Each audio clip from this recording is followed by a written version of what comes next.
Welcome to the Value of Recruitment podcast with me, Jon Brooks. Sponsored by Atlas, the recruitment platform helping you become an AI-powered recruiter. This week, my guest is Sachin Ruparelia, CEO of Camino Partners. Camino recruits non-sales roles for recruitment agencies, so Sachin has a great perspective on our industry. We talk about how Sachin has positioned Camino as a real thought leader in an inch-wide, mile-deep niche, and his views on how UK and US clients differ in how they value recruitment. We also discuss the ways recruiters are evolving, providing more consultative advice to clients rather than focusing solely on finding candidates. Sachin delivers a fantastic anecdote about an early experience of negotiating and how that has shaped his approach to making deals in his current role. Enjoy the show. I hope you find it valuable. Sachin, welcome to the podcast. Thank you for having me on. Great. Well, no, really pleased to have you here. Obviously, you do recruiting for recruitment agencies, so you've got a great perspective on the industry and the value we create and the value you create for the industry. You've also got the UK and US experience, so we'll jump into that later as well. Great. But I want to kick off with the big question. In your eyes, how valuable is recruitment? I mean, in simple terms, it's the foundation on which the economy is built. Securing top talent allows companies to scale. I don't think it's any more complex than that. I think without it, I think the economy would struggle tremendously, and businesses won't be able to do what they need to do. Yeah, exactly. And you see so many CEOs saying, look, people are what makes this business. People are what makes the difference. And as recruiters, we are putting those people in. Have you got any examples of where you and Camino have placed people that have made a kind of transformational impact? Yeah, look, I like to think we do that every day. There's variable markets that we cover, as you probably know. So we place non-sales people into recruitment companies, and we call mission control just because of the value that we believe they add. They really are, in our eyes, the glue that sticks the company together. They underpin everything we do. So we feel we're constantly adding value to our clients, and whether that's a CFO that's helping prime a business for an exit, whether it's a marketing manager that's elevating the brand of the business, improving the EVP, that we're constantly adding value. I'm a real passionate believer in practicing what I preach to my clients. So I'll use an example internally, if I may. One of the things I wish I'd done sooner is bring in my operations director sooner. My co-directors and I spent a lot of time doing things that could have been done by her. An old boss once gave me the analogy of A's, B's and F's. So, the focus is spend time getting your B's to A's rather than focusing on your F's. At best, we might get to an E or a D. And bringing Tash in allowed us to build infrastructure, processes, systems, and allowed us to really scale and free up time to rainmake and drive the business forward. So often we've done that for our clients, but I think one of my things I wish I'd done sooner, better, would have been to have brought her in. And so I always encourage clients, using my own example, as to the value that someone like that can add. Yeah, and that opportunity cost, I think sometimes we forget to talk about it, but as a CEO, you want to be out there leading from the front, inspiring your team, not fixing some of that crucial operational stuff, but it's hard, it's technical. It takes you away from taking your business to the next level. And again, as recruiters, we can do that quite often for hiring managers. Definitely. How do you get Camino to stand out from other agencies? It's such an interesting question, and everyone tries to stand out, don't they? And there's about 40,000 recruitment companies. So I think our philosophy, we work in several micro niches, and our philosophy has always been inch wide, mile deep. And that's allowed us to get to know our respective markets intimately. One of our values is powered by knowledge, and we do our best to live and breathe this. We host industry relevant events centered on driving thought leadership, such as the CEO event that we do annually. We're doing this one in June, and we're hosting 80 recruitment business leaders, owners, and advisors at Sushi Samba, which should be fabulous. Last week, we ran an FD dinner for 26 leading finance professionals in the sector. We've done mentoring events. And then I like to think the content we put out there is real. We try and make it value adding and interesting for people as possible. So we produce a biannual report on the market, and we get great contributors to that. We put out, good content, and we're soon to release our first salary survey.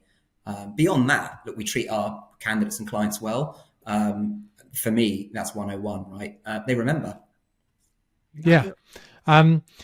I think it's interesting you talk about values, and it's then taking that value and really showing your clients, look, this is what we believe in. I mean, I can say this for you.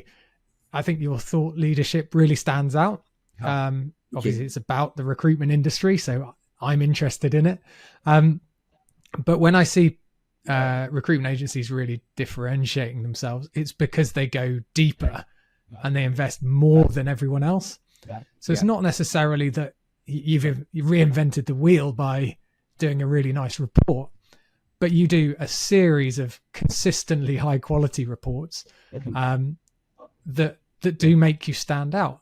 And yeah, recruitment agencies can stand out themselves in various ways. It's pick something and then go bigger with it. Really, really dive into it. But yeah, if anyone's listening, I highly recommend they read your reports and your market updates. Thank you. I'll pay you later. You send me a free report. Now you've got the relatively unique position. Your clients are recruiters, so you can tell me how else are recruitment agencies standing out from the competition? So potentially everyone you work with could be a recruitment agency. Where are the points of difference? What are people doing well? Yeah, really good question. Some businesses I know are doing some really kind of innovative things, large scale events focus and pure events focus. So they one business claims they've never had to make an outbound sales call, which is quite cool. A lot of people are getting really ingrained within their clients. They've got kind of on-site embedded recruitment solutions, which is interesting. We've seen the growth of that. And that model, the rise of sort of statement of work and true consultancy offerings as well, which I think is tremendously value adding, and more people are doing it, but I think still true consultancy is what recruitment is evolving in my humble opinion. For us, I've talked quite a bit about what we do differently, but I've just mentioned it in the last question you asked me, but it's really treating candidates and clients with respect, kindness, and empathy. And above all, doing what we say we're going to do. And these behaviours should be consistent, irrespective of macroeconomic market conditions. We don't want to hear that, oh, well, there's so many candidates out at the moment, we can place any of them. So I'm not going to give them care and attention, because the market will turn up at some point and they're becoming a scarce commodity again. So we treat people well. And I think, beyond the innovations I've described, I think having that real client and candidate centric approach is super powerful, and the brands that do that, I think, flourish. Yeah, I like that. And it ties into the more you know your niche and the more embedded you are in your niche, the more important that is. You can't just treat people as disposable, or even treat clients as disposable. You have a limited market, and reputation is so important. So we've talked about standing out almost from a marketing perspective, but what do you do differently that adds value to your clients' recruitment processes? You mentioned it earlier, but recruiters know how to recruit. So why do they come to you if they need to recruit an ops director, for example? Yeah, it's really about, and it's kind of 101, right? But bringing expertise into a business that doesn't exist. We go over and beyond, I like to think, because we provide market insights, competitive benchmarking analysis, naturally respecting confidentiality, functional design advice, so how people should structure their support functions, whether they're top heavy, and advising them accordingly. And it's really doing the right thing. I mentioned that earlier as well. For us, for example, someone comes to me and says, "All right, I need an FD." So, well, hold on, what do you need? What are the gaps missing in your business? And actually, no, you don't need an FD. You need a finance controller, which will cost you 30, 40, 50 grand less. And so, in the long run, I think people appreciate the advice that we give. We give advice on businesses should make strategic hires. We do salary benchmarking. I've got an exercise to do this afternoon for a client of mine around supporting or understanding what their structure looks like, and then giving them some advice on where they're too heavy, where they could do more of. And when we treat clients like that, then they often come back to us when they need to hire. Yeah, it ties in with your previous answer as well. Like, you're more consultative, more strategic, and it's great. I'm seeing recruiters and the top of the industry are pushing in that direction, and clients value it. We're saying to them, that example is a great one. Hang on, before we recruit that finance director, this might be the first time you've recruited a finance director. Let's look at the situation around it. Have you got the team? Have you got the needs? Do you actually need that person? And we can provide so much value there. It also helps that we are then seen as a partner by advising them on the best outcome, not the best person. Yeah, so it's absolutely. not, I'll get you. Yeah, so it's not, I'll get you a finance director. It's, I'll get you someone who will do everything you need to do. And even looking into the future, that person, we could find you someone who might become a finance director in the future, or we can even start looking for a finance director, knowing that you might need one in 3 years' time, potentially. Yeah, and I think it's that point's really interesting. It's really understanding what the current needs are, and then what the future requirements might be. Is there a transaction of some sort of on the horizon? Where's the business going? If it's scaling at pace, then actually you might need a different profile to a business that's more comfortable and scaling more modestly. And that will result in them having different requirements from their support function. Yeah. Now you've also expanded into the US. So you've been the UK predominantly, expanded into the US. Tell me about your experience of the differences in what clients value here versus in the US.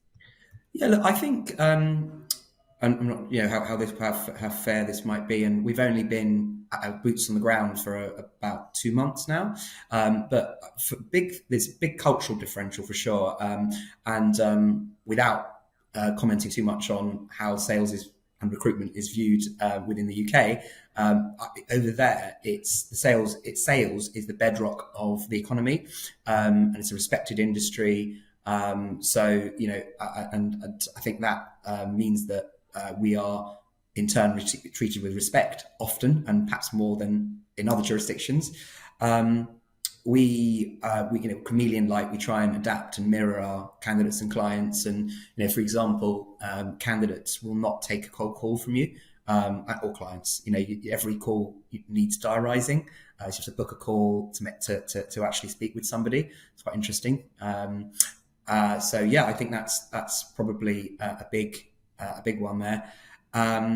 Also, most people in the US will talk to you. It's interesting. I know it's a real generalization, but they seem much more amenable to having a conversation with you. But then you have to be able to navigate, the calls that are value adding truly, and those perhaps where you could cut them short because they might not be right for you. But very prepared to speak with you. There's kind of a couple of things that I've spotted. Yeah, I mean, that respect is great. Well, we'll come on to how do we get more respect as recruiters, but that's nice. I'd love to know your thoughts on how we make recruitment more valuable for our clients, but also make it become more valued. So how do our clients value us more from what we already do?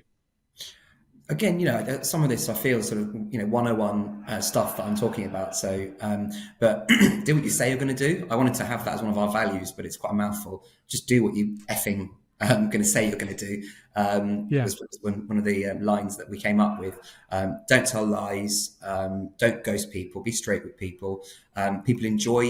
We want to get to a place where people enjoy working with us rather than being necessarily evil. Can't always do that, but we try. We're soon bringing in a tech platform that allows us to automate the collection of net promoter scores, and this will allow us to be laser focused on customer experience. Nice. And I mean, it's a cliche, but you've got to measure it in order to value it and really work on it. Definitely. What gets measured gets done. So yeah. Exactly. Yeah. We've talked about how we sell ourselves to our clients, but what do you value when selecting suppliers for your business? As I've got older, I've learned to listen a bit better. The whole cliche of 2 ears, 1 mouth, and using it in that proportion. So taking time to understand our needs and listen and adapt accordingly. Not being overly pushy. I think we view ourselves as quite consultative. Partner recently we've been talking to is just I've struggled a bit with, because it's very intense and kind of doesn't work well with me. So I've got patience to a level, and then I'll be quite straight around not wanting to be contacted as frequently or with as much information. Showing flexibility. I don't mean dropping fees or giving me discounts and whatever else, but where there's we don't want a computer says no type approach. People saying, well, this is what these are what our needs are, and adapting to that. Showing empathy for our situation. What's brought about our need to find a specific partner. And a big thing for me, and I think this often gets neglected, I talked about values earlier, but there's a values alignment. Just a quick anecdote, when we've got the CEO event we're doing with 80 recruitment business leaders, etc., in June, and I just want to make sure that I am being respectful to the people that we've invited. So the partners I've chosen, this time round, I insisted that we use every single one of them. And in the past, we hadn't necessarily done that. So, just whoever's going to support the event, we'll talk to. But actually, this time round, I've really been very, very focused on making sure that I can truly advocate the brands that are supporting us for that event. So definitely a massive values alignment is important. And I can't suggest to other people that they use a partner if we haven't got confidence in what they do ourselves. Yeah, absolutely. The values thing is a really interesting one. I think, I'm sure you see this as well. The strongest businesses have values they truly believe in, and you experience those values. When we're pitching to our clients, or when suppliers are pitching to you, the challenge with values is, words are cheap. So you could say, "Oh, my value is this." When you're talking to a new supplier or potential supplier, how do you evaluate? How do they do well at showing you their values rather than just telling you some words that might be their values? Yeah, really, really good question. I think values, if they are talking about kind of understanding the need and then reacting to it, I think that's absolutely critical. Rather than telling me how great they are, it's really adapting what their superpowers are to what our requirements are. Again, 101 stuff, but that's a really important point. One thing I really can't stand is when people belittle other competitors in the market to bring themselves up. I had an experience of that once, and I won't say the company, but it turned me off them completely. I actually believed that the product that we were going to go with, this one provider we were going to go with, I would probably have gone with them if they didn't spend so much time saying that company XYZ is they're that business on steroids. It's kind of their analogy. And it's just, bring yourself up by talking about how great you are and what you can do and value that you can add for a business. Don't talk about how you compare to other businesses out there. We can establish that ourselves, and it's visible in the market, what value some of these partners are having. I don't know if that answers. Yeah. No, I think that's great advice for recruiters as well. I mean, you see people slip into it in their LinkedIn posts, comparing themselves to others. I think the value is in knowing, real confidence in knowing the value that you bring, not worrying about someone else. I'm going to put you on the spot here in terms of suppliers. You're a recruiter. Do you use recruiters yourself? Please do put me on the spot. Absolutely. We practice what we preach. I've said that a couple of times today, but we've put retainers out with people in the past for our own searches. Naturally, from a non-sales perspective, I'd be worried if we can't find our own people. But we absolutely, for salespeople, we've got an internal recruiter. But if I get introduced to a candidate by a rec to rec, we will absolutely engage, and we've paid fees. Less so these days with our talent acquisition partner in place, but we're hiring all the time. So having one finger on the pulse around making sure that we are looking at talent constantly, not just when we're hiring, but constantly meeting people. And if we find someone exceptional, we'll find a way to fit them into the business. Nice. Well, I love that you practice what you preach, and I'm sure the good rec directs you work with are happy as well. Obviously, when we talk about value, we talk about pricing. Negotiation is a huge part of that. So can you share an experience, good or bad, of negotiating with a client of yours?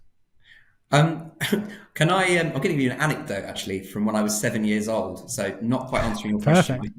I can go on and answer that a bit more if you want after. But my heritage. So I was probably about 7, and we went to Clark's because my dad said they sold the best shoes, and so we went in, found the shoes, happy, and then my father asked the customer service lady, can I have some discount? And I wanted the ground to open up around me and swallow me whole. It was horrible. And going into Clark's and negotiating, surprisingly, he did not get a discount. But I remember that experience 35 years ago now, vividly still. So negotiating, I think, choosing when to do it is important. The cost versus value is really important.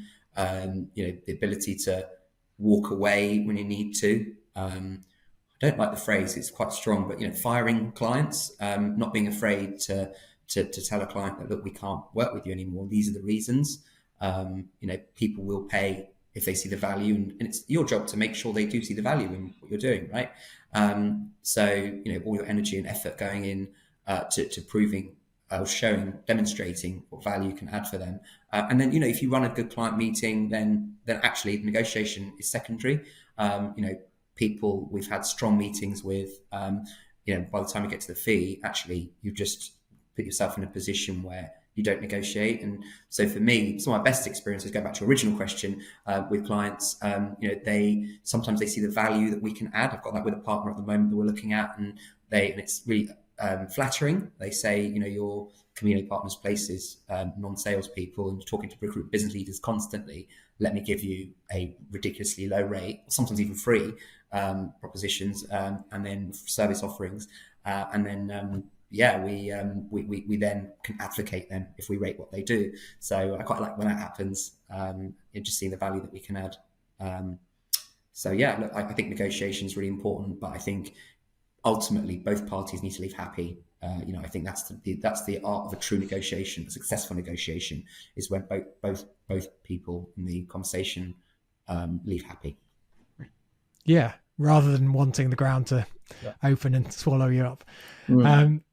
I love that anecdote. I think as well. I mean, what's underlying a lot of your points there is building that demand. So if you are different, if you've created that brand that people want to work with, it's rare that people say, "Oh, I really want to work with that person or buy that thing," and then they push hard for a discount. Apple is a great example. If you want an Apple product, you want an Apple product. No one's waiting till they go on sale or get an extra 20% off, which you you would be waiting forever. Yeah. True power, isn't it? That can do. Sorry to talk over you, John, but true power in a brand that they can actually do that. They've created such a powerful brand that costs, pricing. They monopolize the market, and pricing is not even a conversation. If you want one, you've got to pay for it. Yeah, but I think recruiters, even small boutique agencies, are able to do that these days. Whether it's LinkedIn or wherever your clients are, if you can build that brand so that people say, "Oh, I want to work with them. I want to work with them and only them," you really set yourself up so that negotiation is less important. Negotiation skills can be avoided almost if you've got that demand. I used a graphic designer recently, and obviously I could have gone on Fiverr.com and got anyone kind of thing for $50 or whatever people charge. But I'd seen this guy, I follow him on LinkedIn. And I just really wanted to work with him. So he told me how much it cost, and it was within my budget. So I said, yeah, great. I would have felt embarrassed, coming back to your anecdote, to have pushed on price, because I had approached him. He was the only person I wanted to work with. Yeah. It would have been quite awkward for me to then say, "Oh, by the way, drop your prices." Yeah, absolutely. I think there's a commercial sense to it. Like the example I gave you, where of course we push and get the best prices possible when negotiating, but I think it's important that you are kind of transparent in those conversations. I think then if there's a value add where if you're going to get a discounted price, you're able to do something in return. Old school bartering. I think that's quite powerful. When I refer people, by the way, I think on every single occasion, almost, when I refer partners, clients, whatever it might be, I always insist that no money changes hands. And I really, I don't sound self-righteous saying that, but I genuinely believe that if I'm referring someone, it's for the right reasons. And, I also, I want to make sure that I remain subjective when I'm giving these responses to our clients and referring people and businesses. So I think I take great pride in that. I mean, that trust and that reputation is more valuable than a small kickback from a provider. I love that. There's so much value from you today. Thank you so much. So much about finding your niche, going big on your expertise, having that confidence in your value, all the way through to how not to negotiate. No offense to your dad, but avoid doing that. So Sachin, thank you so much for joining us and sharing some really useful ideas. No problem at all. It's been very flattering that you asked me to do this, and enjoyed the conversation. Thanks again to Sachin for some great insights. 3 things stood out for me. First, just how clearly he describes the value that recruitment creates for every business, every economy around the world. In my opinion, we need to always be reminding ourselves how critical hiring is to every business.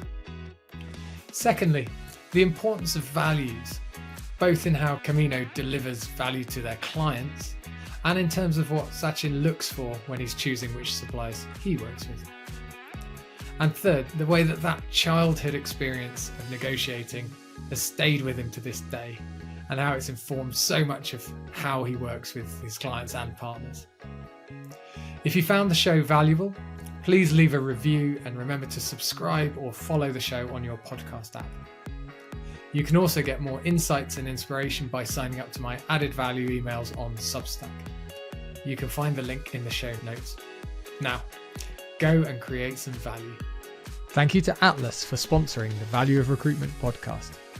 To learn more about how Atlas is creating an AI platform that helps recruitment agencies generate more placements with less effort, visit recruitwithatlas.com.